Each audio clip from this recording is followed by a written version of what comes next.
Hi guys, welcome to our channel Study More, and now we are going to start that NEET PG or next PG and USMLE, the Bhagavad Gita series, that Gita series. Okay guys, so what we do in this thing now, we will discuss the topic which is very important or high yield for our NEET PG or next PG.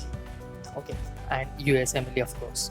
Okay guys, so as जैसे हम लोग को पता है कि अब जो next PG आने वाली है, राइट, नेक्स्ट एग्ज़ाम जो आने वाली है और वो यूएसएमएलई के पैटर्न के ऊपर बेस है.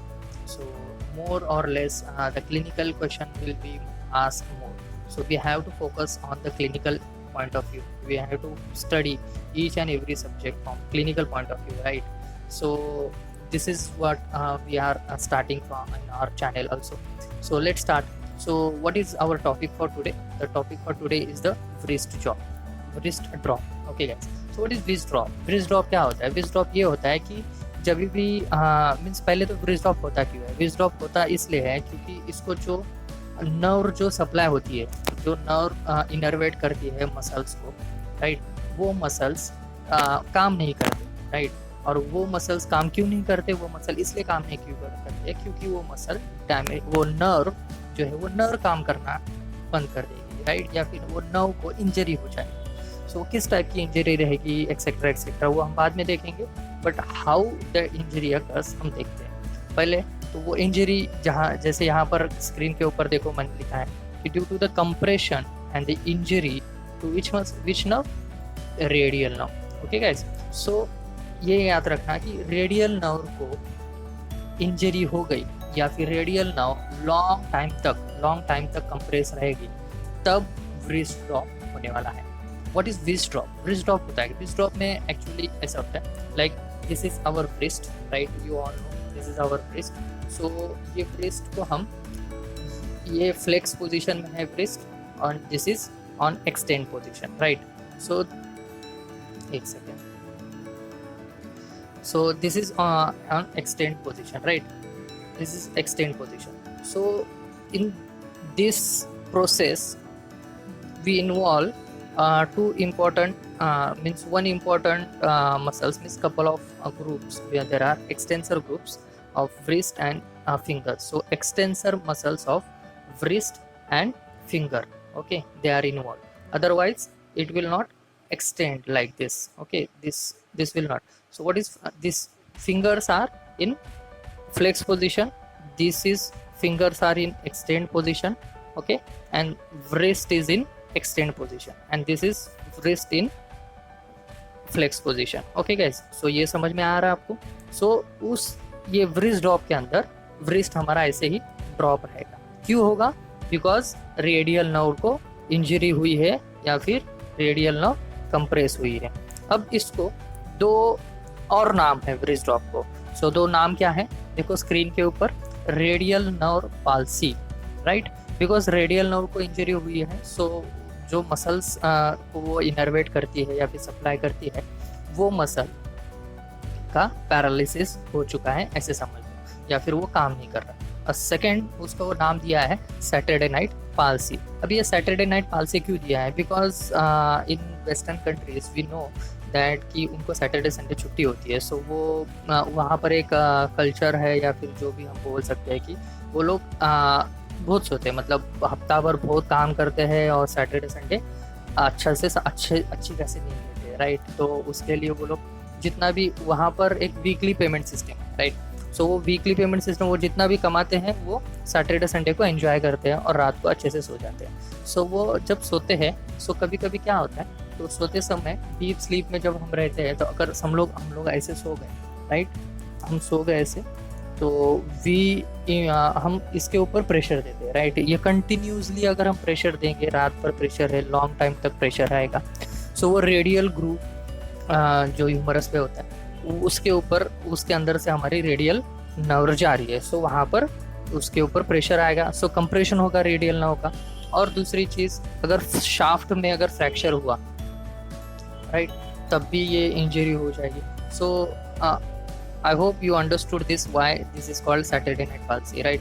अब सेकेंड थिंग जो बता रहा था मैं, fracture of shaft of humerus, because वहीं से रेडियल नर्व आएगी।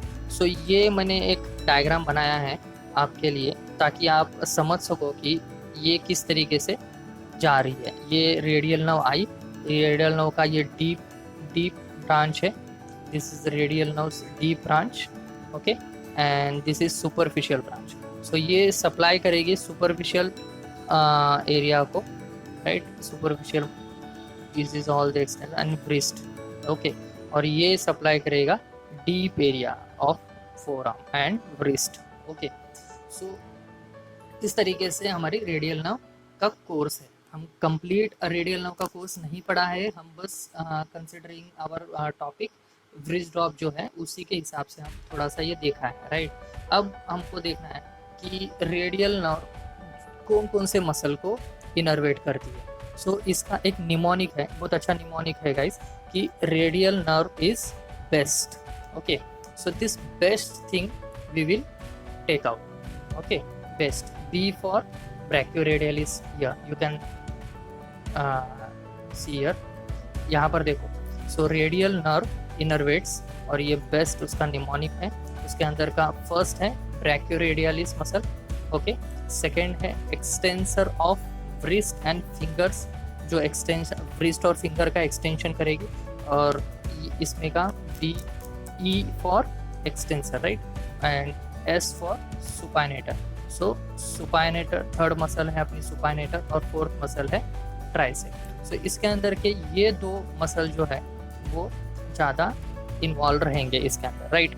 अब हम देखते हैं सुपाइनेटर, बिकॉज व्रिस्ट ड्रॉप है in this position, this is wrist drop, right. So this is what position, this is prone position, okay guys, this is prone position and we need to supinate. So how will supinate? The supinator should work, na, supinator muscle should work, but there is a injury to the radial nerve and radial nerve innervate the supinator, but there is a supinator will not work, that's why we call a radial nerve palsy, right. So this is supine position, this is prone position, and if you want to supine it, then we have to turn it outward, right, outward, clockwise and outward. This is, so which muscle is involved in this? The main muscle involved in this is supinator, okay guys, but the supinator is not working, so this hand will forearm, your forearm and this thing will be in the same position, and okay, and then wrist drop. Why? Because there is no extensor muscle is working, extensor muscle is not working, that's why there is no extension of finger and there is no extension of wrist. So that's why if there is no, if extensor muscles of wrist and finger is not working, then what will happen? Then ये wrist ऐसे flex position में होगा, fingers भी ऐसे flex position, right? So this is what wrist drop. Okay guys, so इसके ऊपर MCQ आते हैं guys. So और ये clinical anatomy से important, clinical anatomy में का पार्ट है, और ये clinically हमको क्वेश्चन भी दे सकते हैं कि क्या एक क्लिनिकल एनवायरनमेंट बना देंगे, या फिर कोई भी एक पेशेंट आया है आपके पास, और समझो अगर क्वेश्चन आप इमरजेंसी डिपार्टमेंट में बैठे हो और वहाँ पर आपकी ड्यूटी चल रही है, और आपके पास एक पेशेंट आता है या फिर एक कोई भी पर्सन आता है मंडे को, और वो बोलता है, या फिर संडे को आता है और वो बोलता है कि मैं सुबह उठा, तो सुबह उठने के बाद मैं ब्रश करने गया तो मैं देखा कि मैं अपना हाथ ऐसे एक्सटेंड नहीं कर पा रहा हूँ, या फिर मैं ये राइट हैंड मेरा ठीक से यूज़ नहीं कर पा रहा हूँ, या फिर लेफ्ट हैंड जो भी हाथ का होगा। सो इसलिए वो तुम्हारे पास आया है, और सो वो बताएगा आपको, तो आप हिस्ट्री लोगे कि वो बोलेगा कि मैं रात को अच्छे से सोया था, ये ऐसे सोया था, so that can be compression injury, या फिर वो हिस्ट्री में ऐसे कुछ देगा कि उसको ट्रॉमा हुआ है यहाँ पर, right. So fracture, there could be a fracture, right. So ये आपके इमेजिन होता है सब। सो आप पहले तो देखोगे व्रिस्ट ड्रॉप है, राइट, व्रिस्ट ड्रॉप है, तो आपका ये सारा चीज़ जो हमने यहाँ पर पढ़ा है, ये सारा चीज़ आपके ध्यान में आना चाहिए, सो दैट आप उस तरीके से उसको, अगर ट्रॉमा की हिस्ट्री है गाइस, अगर ट्रॉमा की हिस्ट्री है तो आप उसको एडवाइस करोगे एक्सरे, राइट, एक्सरे एडवाइस करोगे। और दूसरा, अगर ट्रॉमा की हिस्ट्री नहीं है तो आप उसको हिस्ट्री लोगे कि आप सोने का तरीका, राइट, कि प्रेशर कंप्रेशन की वजह से हुआ है या नहीं। So all these things, history is very important, and clinical, this is spot diagnosis, wrist drop is spot diagnosis. Okay guys, I hope हमने काफ़ी अच्छे तरीके से इसको डिस्कस कर लिया है. आप wrist drop अभी भूलोगे नहीं, और आप कंटिन्यूसली मतलब wrist drop के ऊपर जो भी क्वेश्चन आएगा तो आप सॉल्व कर दो. ठीक. सो थैंक यू गाइज, आज के लिए इतना ही. हम मिलते हैं नेक्स्ट वीडियो में हमारे. So do like, share, subscribe, और उन बच्चों तक इस वीडियो को पहुंचाओ जिनको जो क्लासेस अटेंड नहीं कर पाते, या फिर जो फाइनेंशियली इतने स्ट्रॉन्ग नहीं है कि बड़े बड़े क्लासेस ज्वाइन कर सके, और जिनके पास टाइम है. सो चलते फिरते आप वीडियो देख के इसको समझ सकते हो. Thank you guys, good day, take care.